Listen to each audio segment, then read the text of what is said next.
लेक्चरला नसताना, आता हे मी बोलते ऑनस्क्रीन, प्लीज तुम्ही असं करू नका, पण मी प्रेझेंटी लावायचे खोटी खोटी, हे सगळं मी केलेलं. तो त्यानंतर एक घेऊन आला, पण त्यानंतर दुसरा पण घेऊन आला. त्याच्या भावाला सांगितलं, तर त्याला पण मी बाटलीत उतरवलं आणि मग त्याला पण सांगितलं. बाटलीत उतरवणं.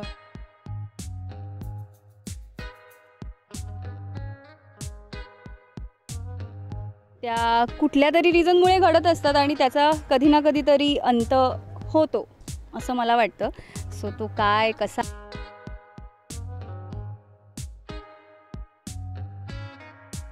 सेटवर पोचलो आणि पहिल्या दिवशी मी दिव्यालाच बघतोय म्हटल्यावर ओ माय गॉड असं झालं. पण she was so welcoming, you know, की लगेच ती मिक्सअप. लक्ष्मी निवास या मालिकेच्या सेटवर आहे आणि तुमच्या सर्वांची लाडकी जान्हवी आज आपल्यासोबत आहे. पण जान्हवीचं हे रूप काय आहे नेमकं? जान्हवी साडी कुठे आहे? साडी सध्या साडी विसरली आहे मी आणि जान्हवी तुम्हाला ह्या अवतारात दिसेल पुन्हा. आता कशासाठी काय नक्की ह्याच्या मागचं रिझन आहे हे तुम्ही जेव्हा लक्ष्मी निवास ही मालिका बघाल तेव्हाच कळेल. पण आहे काहीतरी. पण धमाल आहे, हे कमाल असणार आहे, लोकांना हे बघायला आवडणार आहे मुळात. आणि फ्लॅशबॅकमध्ये गेल्यावर जेव्हा तुझा हे रूप बघितल्यावर तू आता का अशी आहेस हा प्रश्न तर पडणारच आहे. त्याबरोबर काही प्रेक्षकांच्या कॉमेंट्समधून शिव्याही पडणार आहेत की अगं अशी होतीस ना, मग आता का अशी वागतीयेस, आता का अशी मुळूमुळू रडवाई झाली आहेस. पण मला असं वाटतं प्रत्येक गोष्टीसाठी काहीतरी रिझन असतं आणि ज्या गोष्टी घडत असतात त्या कुठल्या तरी रिझनमुळे घडत असतात आणि त्याचा कधी ना कधीतरी अंत होतो असं मला वाटतं. सो तो काय कसा केव्हा कधी हे कळेल तुम्हाला लवकरच. पर्सनली तू स्वतः कशी आहेस? तूही एवढी डॅशिंग आहेस, तुझंही म्हणजे कॉलेजमध्ये असताना वगैरे एला कार्य करणारी नाही, अजिबात नाही. मी खूप शांत, सॉफ्ट स्पोकन, अगदी माझी अशी असणारी, म्हणजे अगदीच दिव्या म्हणून मी प्रचंड शांत. म्हणजे मला ना आजूबाजूला कुणीही नसलं तरीही मला ते आवडतं. मला माझा पीस हवा असतो. मी माझी कंपनी एकटे एन्जॉय करते. म्हणजे असं नाही की मला लोकांमध्ये राहायला नाही आवडत किंवा मी खूप अशी एकटी राहणं प्रेफर करते. पण मला माझा वेळ हवा असतो. म्हणजे मी लोकांमध्ये असतानाही एन्जॉय करते, पण त्याचबरोबर मला माझी थोडीशी स्पेस हवी असते. सो मी अगदी तशी आहे. म्हणजे मी अगदीच कोणाला उलट उत्तर देणं वगैरे कधीच नाही. कॉलेजच्या काळात तू अशी डॅशिंग होतीस का की कोणाच्या प्रॉब्लेम्समध्ये इंटरफेअर करून भांडणारी किंवा कुठले तरी काहीतरी राडे चालू आहे? नाही, कधीच नाही. म्हणजे एकतर ही वेळच कधी आली नाही कारण मी गर्ल्स कॉलेजमध्ये होते, त्यामुळे असे राडेबिडे तर कधी शक्यच नाही. मुलींमध्ये पण फायटिंग्स होतात नाही. मी खरं सांगू का, मी एकतर सतत CR असायचे कॉलेजमध्ये असताना, त्यामुळे सगळ्या मुलींशी माझं खूप छान बॉन्डिंग होतं. रादर सगळ्या मुली माझ्याशी छान बॉन्डिंग ठेवायच्या कारण कित्येकदा त्या नसताना मी म्हणजे लेक्चरला नसताना, आता हे मी बोलते ऑनस्क्रीन, प्लीज तुम्ही असं करू नका, पण मी प्रेझेंटी लावायचे खोटी हे सगळं मी केलेलं. सो अख्ख्या क्लासरूममधल्या म्हणजे साधारण 70 ते 75 मुलींचा आमचा एक क्लासरूम होता, वर्ग. तर सगळ्या मैत्रिणी होत्या माझ्या. म्हणजे मैत्रिणी जस्ट हाय बायवाल्या मैत्रिणी म्हणतो ना, तशा का होईना पण होत्या. अशा लेक्चरमध्ये अब्सेंट असल्यावर प्रेझेंटी मारणारी कोणाला नको आहे? सगळ्यांनाच आवडतं. हो, त्यामुळे कधीच राडे नाही, काही नाही. छान मस्त कॉलेज डेज मी एन्जॉय केले. कॉलेजमध्ये ते केलंच, पण इथे अशी काही चिटिंग सेटवर करायला मिळते का? सेटवर मी आगाऊपणा करते. अगं म्हणजे तू जर माझ्या भावंडांना खरं तर विचारलंस किंवा आता इथे माझा मित्रच आहे, माझ्या मित्राला तुम्ही प्लीज विचारा, तो सांगेल की माझा आगाऊपणा काय असतो. अशी मी आगाऊ आहे. प्लीज हाक मारून बोलवशी. प्लीज ये. खूप दिवसांनी आपण स्क्रीन अशी का होईना शेअर करतोय. सो प्लीज आता या इंटरव्ह्यूच्या निमित्ताने सांग तू सगळ्यांना. कशी आहे एक्झॅक्टली दिव्या? खरं सांगू तर नाही, आता ती सेल्फ डेप्रिशिएटिंग ह्युमर आहे तिचा, म्हणून ती म्हणते की ती आगाऊ आहे. पण she is a very nice girl. खूप चांगली आहे आणि वेलकमिंग आहे. म्हणजे ऑलवेज कोणालाही. आत्ता तुम्ही आय थिंक बाहेर शूट करतच होता, तुम्ही बघितलं 2 लहान मुलं आली, त्यांनी पण म्हणजे तिने कसं त्यांना हँडल केलं मस्त. ती she is she doesn't have ego, she doesn't have attitude. ती खूप छान मुलगी आहे. त्याच्या मागे तिचा खूप मोठा स्वार्थ होता बरं का, खूप मोठा.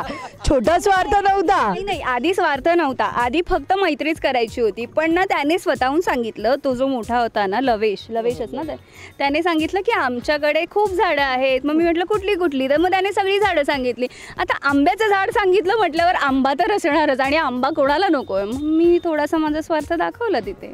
दॅट्स फाईन ना. ते मुलगा बिचारा छोटासा लगेच धावत पळत दुसरा पण घेऊन आला तो, त्यानंतर एक घेऊन आला पण त्यानंतर दुसरा पण घेऊन आला. त्याच्या भावाला सांगितलं, तर त्याला पण मी बाटलीत उतरवलं आणि मग त्याला पण सांगितलं. बाटलीत उतरवणं. आणि मी सोज्वळ आहे, मी खूप गोड आहे, मी एकदम साधी आहे, पण मी समोरच्याला बाटलीत उतरवते. ती कॅरेक्टर म्हणून होती ना तिकडे, कारण ते जान्हवी दिव्या म्हणून नाही, जान्हवी म्हणून तर ती बाटलीत उतरवते. आंबा नक्की जान्हवी खाणार आहे की दिव्या खाणार?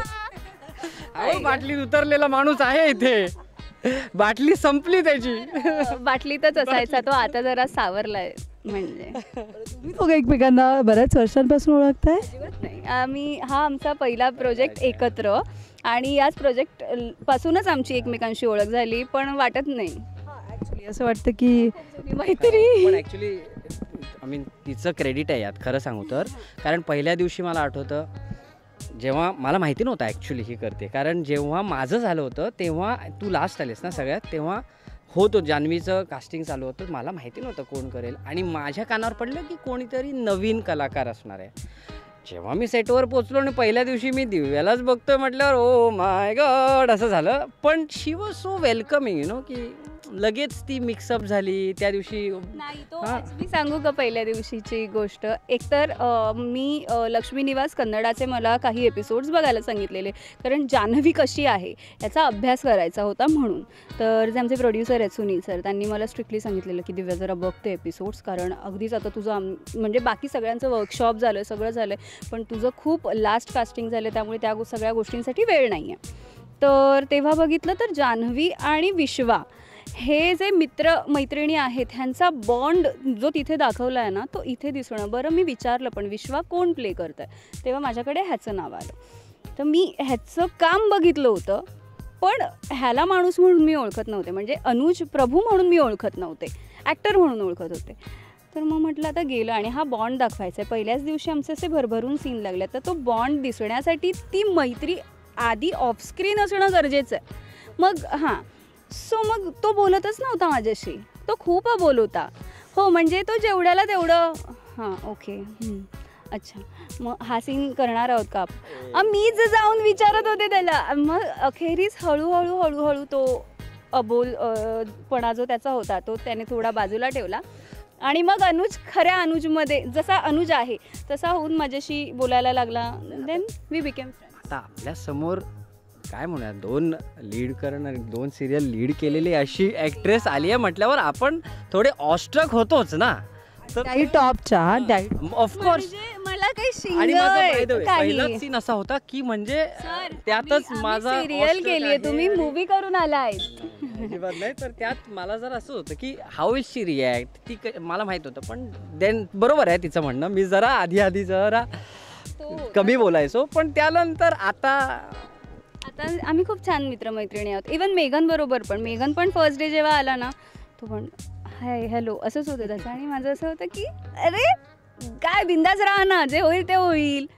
म्हणजे तेव्हा तो ऑडिशनसाठी आला होता, आणि कळतं इथे म्हणजे कोण सोज्वळ आहे, कोण शांत आहेत, कोण मस्त आहेत. मी काय म्हटलं की मला माझा वेळ हवा असतो, पण जेव्हा मी ग्रुपमध्ये असते ना, तेव्हा मी कशी असते ते मला डायरेक्टली तो डॅशिंग आहेच, म्हणजे थोडीशी समोरून बोलणारी किंवा अशी म्हणजे स्वतःमध्ये गुंतवून राहणारी अशी नाही आहे. पण ना आधी समोरची व्यक्ती बघते मी की ती पण तितकीच बोलण्यासाठी इंटरेस्टेड आहे का. कारण काय कित्येकदा काय होतं माहिती आहे, मी सरळ सांगते, मी अशी पटकन बोलायला जाते आणि मग मी खूप बडबड करते, आणि समोरच्या व्यक्तीला जर बोलायचंच नसेल तर मग तिथे मीच कुठेतरी माती खाल्ल्यासारखं मला फिलिंग येतं. कारण असू शकतं ना, प्रत्येकाचं नेचर काही सारखं नसतं.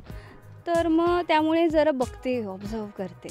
मग असं वाटतं की नाही ही व्यक्ती ओपन अप होईल, आपण बोलायला सुरुवात तर करूया. कॉलेज लाईफमध्ये आता जगतेस हे पूर्ण सीन सगळे, पण कॉलेजच्या आयुष्यातल्या बऱ्याचशा घडामोडी जसं तू सांगितल्यास की तू CR होतीस, त्यामुळे बऱ्याचशा गोष्टी तू अनुभवलेल्यास, पण तुझी लाडकी टीचर कोण होती किंवा सगळ्यांची तू कोणाची लाडकी होतीस, आणि मुळात म्हणजे बंक तू किती वेळा केलंस, आणि कॉलेज लाईफमधला न विसरणारा किस्सा.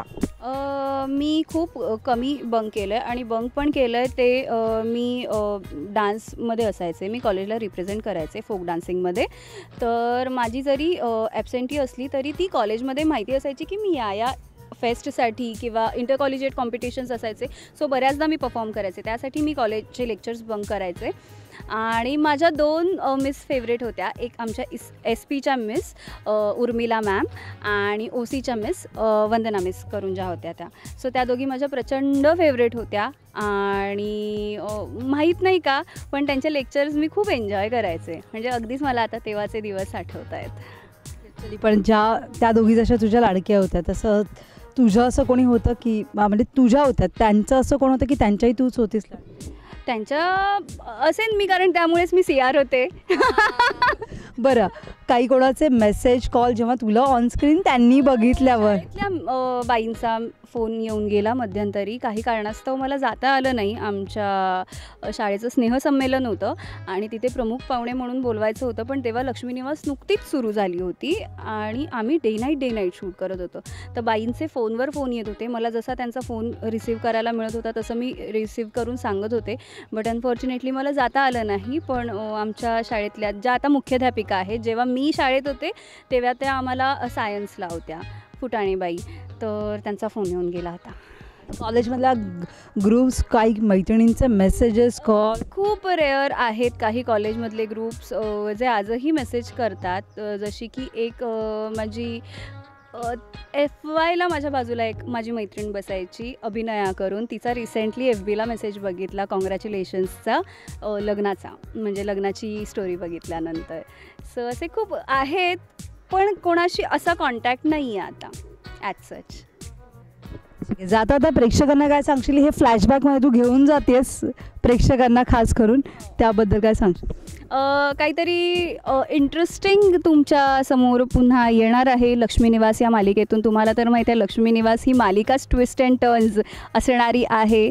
खूप ट्रॅक्स आहेत आणि प्रत्येक ट्रॅकची काहीतरी वेगळी स्टोरी आहे. तशीच जान्हवी आणि विश्वा ह्या दोघांच्या ट्रॅकचीही काहीतरी स्टोरी आहे आणि त्याच निमित्ताने तुम्हाला काहीतरी बघायला मिळणार आहे. तर आता ते काय असणार आहे ते तुम्हाला लवकरच कळेल. येस, सो बघत रहा लक्ष्मी निवास ओनली ऑन झी मराठी.